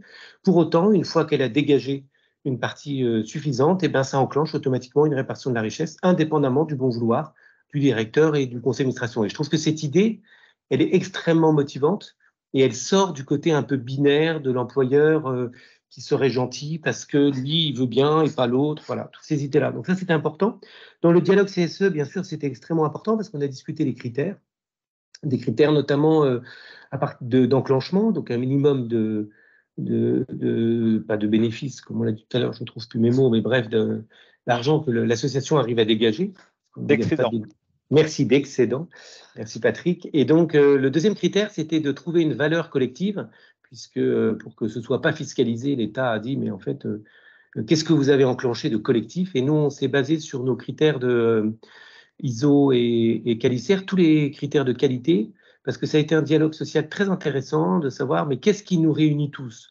Qu'est-ce qui fait qu'ensemble, à un moment, on peut considérer que c'est le nous et pas le je qui a fait le partage de cette valeur. Donc, c'est à ce moment-là qu'on est parti sur ce dispositif. Très bien. Et donc, en 3 mots, qu'est-ce que vous retiendriez de cette démarche quand même, qui a duré plus de 20 ans, finalement, depuis le début? Quels sont les avantages qu'on peut retenir, finalement? On va faire que des slogans. Alors, ces 3 mots, fidélisation, c'est sûr, mais ce n'est pas nécessaire, c'est pas suffisant. C'est pas parce que vous faites ces outils que tout le monde va rester. En fait, c'est dans un ensemblier et un état d'esprit. Le deuxième, c'est plutôt sur, ça a été abordé, la marque employeur. Au niveau du recrutement, c'est aujourd'hui extrêmement porteur, pas tellement dans l'argent, puisque la proportionnalité entre le salaire et les abondements va en faveur, heureusement, du salaire. Mais en tout cas, ça va embarquer l'idée d'un dialogue social et d'une volonté de la direction. Donc ça, c'est extrêmement important. Et puis, le dernier point, c'est que embarquer une idée d'épargne, de placement et de richesse, c'est marquer l'idée qu'il y a un avenir collectif et que ce nous a du sens et qu'on doit le construire ensemble. Voilà, en tout cas, moi, j'y crois. Très bien. Merci beaucoup, Monsieur Tarot. Merci à tous les intervenants. On va aborder maintenant les questions. On a un certain nombre de questions. On va sélectionner. Alors, j'en ai vu plusieurs sur... on est aussi sur les préjugés, mais de l'autre côté, c'est-à-dire des organisations, enfin, quand des structures de l'ESS, il y en a beaucoup, ont accès à des aides publiques, des collectivités locales ou autres, on s'aperçoit que certaines collectivités ont une mauvaise image de ces dispositifs, qu'elle raccroche, enfin vous allez dire vous-même, qu'elle raccroche peut-être à une idée capitaliste en fait, développement d'une société, enfin vous allez le dire mieux que moi. Donc est-ce que ces préjugés sont de vrais freins? Est-ce qu'il n'y a pas est-ce que finalement l'amendement de l'UDES contribue pas à faire un genre de lobbying dans ce sens-là? Et de quelle manière on peut faire progresser cette image-là du côté des collectivités? Ou du moins, quel discours on peut tenir à ces collectivités pour leur expliquer qu'il n'y a pas de frein finalement? C'est peut-être à Patrick de répondre? Oui, merci Désolée. Philippine. Alors, je pense qu'effectivement, les organisations membres de l'UDES, avec l'UDES, peuvent tout à fait partir sur de la rédaction de plaidoyer. Nous, on échange évidemment avec la Direction générale de la cohésion sociale, mais c'est aussi au plus près, donc avec les organisations représentatives au niveau de branche, que nous pouvons sans doute travailler à la rédaction et cette possibilité de fournir à nos adhérents des plaidoyers types pour convaincre les organismes financeurs, les ARS. Il y a des éléments assez simples déjà, qui sont plus des éléments juridiques, parce que parfois c'est vrai que les personnes en face sont pas forcément sachants et répondent un peu spontanément. Le caractère aléatoire ne nous permet pas d'estimer le coût de la mesure. Et du coup, on ne peut pas agréer des accords d'entreprise à cause de ce caractère aléatoire. On a eu des retours comme ça de structures déjà quand on a fait nos ateliers avec le pôle relations sociales, alors que comme nos interlocuteurs nous l'ont expliqué tout à l'heure, il y a tout à fait la possibilité de mettre des plafonds. Donc, de toute manière, on peut expliquer à nos financeurs que de toute manière, la mesure est encadrée et on sait au maximum que, compte tenu des critères, des dispositions, des indicateurs, de toute manière, le budget plafond maximum pour la structure sera de temps. Donc ça, il y a des éléments qu'on peut mettre dans les argumentaires qui sont tout simplement des éléments de chair juridique. Ensuite, il y a toujours dans le plaidoyer des éléments la plus politiques qui sont on doit rendre un service dans les différents secteurs sur lesquels parfois on a du mal faute de moyens humains. Donc, on a des missions sur lesquelles on est engagé en tant que structure et force est de constater qu'on a beaucoup de secteurs en tension. Globalement, on parle de 100 000 postes non pourvus sur l'ensemble des métiers de l'ESS. Donc là, dans le plaidoyer, voilà, le rappeler qu'aujourd'hui, il est encore plus crucial qu'avant d'attirer, de fidéliser. Pour autant, qu'il faut se donner les moyens de le faire et que ça ne reste pas uniquement un mot discours. Donc, au niveau de nos syndicats membres et de l'UDES, il est certain que nous allons continuer à développer des plaidoyers qui vont aider finalement sur le terrain à voir cette pratique se développer.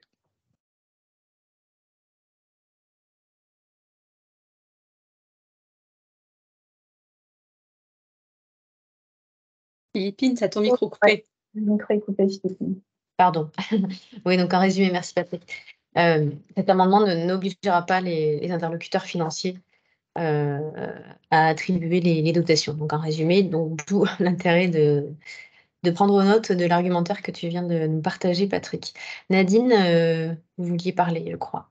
Oui, en fait, je voulais juste évoquer une chose, même si en effet, alors nous, on accompagne de nombreuses structures, même si certains financeurs ont du mal à les accompagner, mais au final, on trouve toujours un moyen d'entente.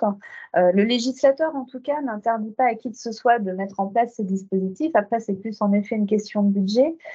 Philippe Tarot a précisé tout à l'heure que pour Solia et son accord d'intéressement, il avait mis en place un objectif de mettre des fonds de côté pour se prémunir de l'avenir.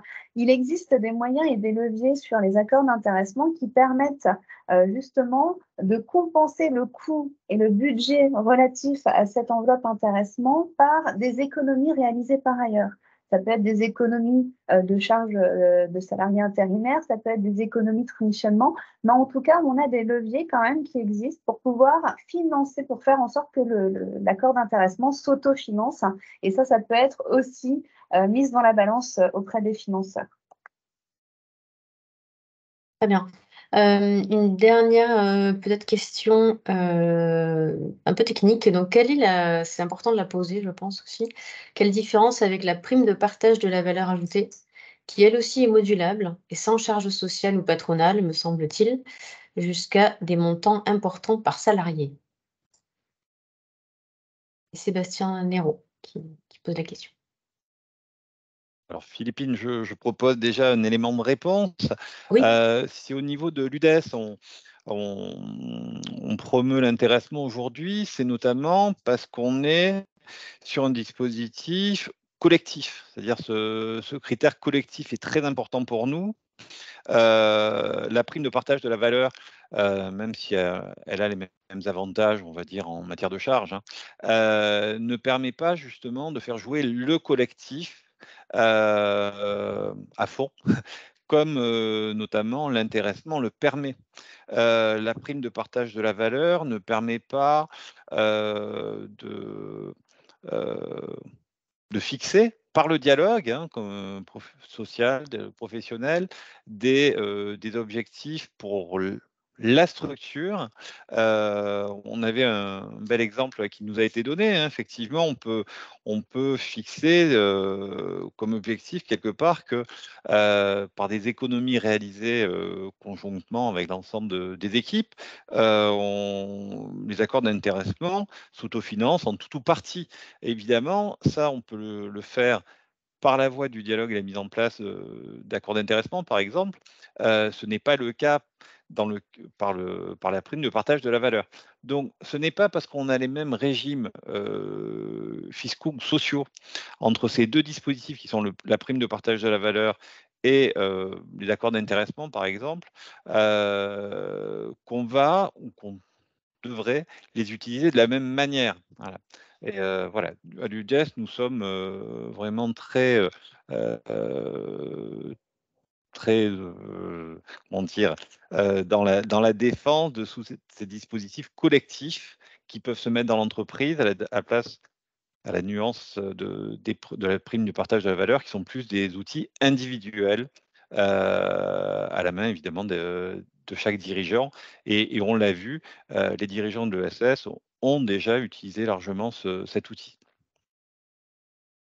Très bien. J'ai une question complémentaire. Donc, la PPV sera bien fiscalisée l'an prochain, point d'interrogation.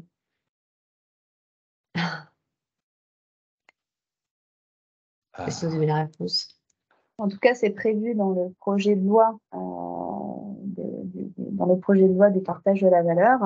On attend encore quelques précisions, mais en effet, la prime partage de la valeur est censée être fiscalisée au même titre qu'un intéressement ou qu'une prime de participation. Après, on n'a pas encore tous les détails, tous les décrets, comme la loi est en cours d'étude actuellement au Sénat, on n'a pas encore tous les tenants, les aboutissants.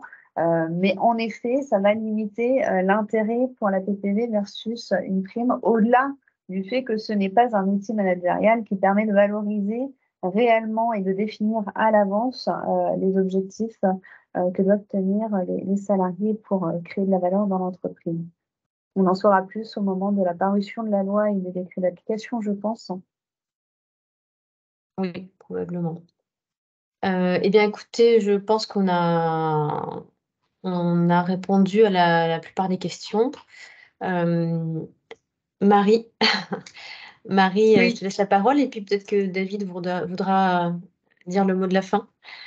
Moi, je voudrais juste dire de toutes ces questions qu'il faut, bien sûr, il y a des enjeux de réglementaires et on voit que la loi est en plus en train de se faire, donc il y a un certain nombre de choses qui sont floues. Mais le message quand même qu'on veut faire passer à travers ce webinaire, c'est de dire, d'abord, c'est des sujets d'actualité et qui répondent profondément aux enjeux de fidélisation, de motivation, qui sont quand même d'actualité aussi pour toutes les associations et entreprises de l'ESS. Ensuite, il y a quand même dans le partage de la valeur, quelque chose de l'ordre de l'ADN de l'ESS qui est quand même voilà, avéré. Et vraiment, peut-être le message, c'est de dire, si ça vous intéresse, ouvrez le sujet et regardez quels peuvent être aussi les critères, les modalités de calcul. Je voyais une question sur la spécificité des établissements scolaires d'enseignement privé. Mais bon, par exemple, c'est pareil, on a fait des ateliers avec un certain nombre d'établissements qui nous disaient, tiens, là, on peut choisir comme objectif le taux de remplissage des classes, ou alors on a un fort poste sur les coûts de l'intérim, et donc si on baisse l'absentéisme, et finalement la prime elle se remboursera d'elle-même parce qu'on fera des économies de coûts par ailleurs. Donc là aussi, une capacité à moduler et adapter les caractéristiques de l'intéressement en fonction de chaque structure de l'ESS, en fonction de chacun des postes et des enjeux et de revenus de chaque structure, et puis aussi possiblement de la moduler selon la typologie de salariés, c'est-à-dire les salariés,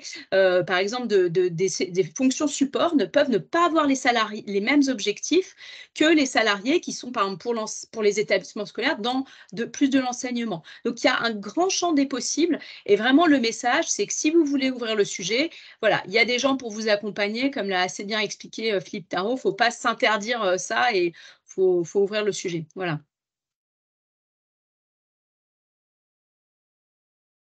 Mon micro est coupé. Oui, en 2 secondes peut-être, parce que je crois que tout a été largement dit, mais peut-être de se dire au-delà des présentations assez juridiques, techniques, législatives qui ont été faites, de nos amendements, de logique de plaidoyer qu'on va faire, la question du partage de la valeur, elle est d'abord à la main et à la volonté des employeurs et des salariés dans les structures de l'ESS pour le mettre en œuvre. Donc le mot clé est aussi le dialogue social dans un cadre volontaire. Et puis finalement, ça vient juste d'être dit, mais c'est extrêmement situé dans l'économie sociale et solidaire, à la fois parce que ça relève d'un projet collectif, c'est l'ESS, et ça relève de la question du partage de quelque chose que l'on crée ensemble. Donc allons-y et ne nous empêchons pas de le faire. Moi, je le crois par ailleurs, et pour finir, que c'est pas un coût, la question du partage de la valeur, de s'inscrire dans l'intéressement ou la participation. Clairement, pour prendre un mot qui ne nous est pas obligatoirement très habituel, mais je vais le dire quand même, c'est un vrai et véritable investissement dans la pérennité de nos organisations. Merci pour ce mot de la fin, David Cluzo. Merci à tous pour votre participation. Vous avez été très nombreux. Et donc, vous allez retrouver le guide dont nous avons parlé plusieurs fois. Il est à présent en ligne sur le site de l'UDES. Merci Laure. Le lien est dans l'espace questions-réponses, en principe. Voilà, et vous aurez également sur le site internet et sur la chaîne YouTube de l'UDES le lien vers ce replay que vous pourrez regarder à l'envie. Merci à tous et à bientôt. Merci. Au revoir. Merci, au revoir. Merci, au revoir.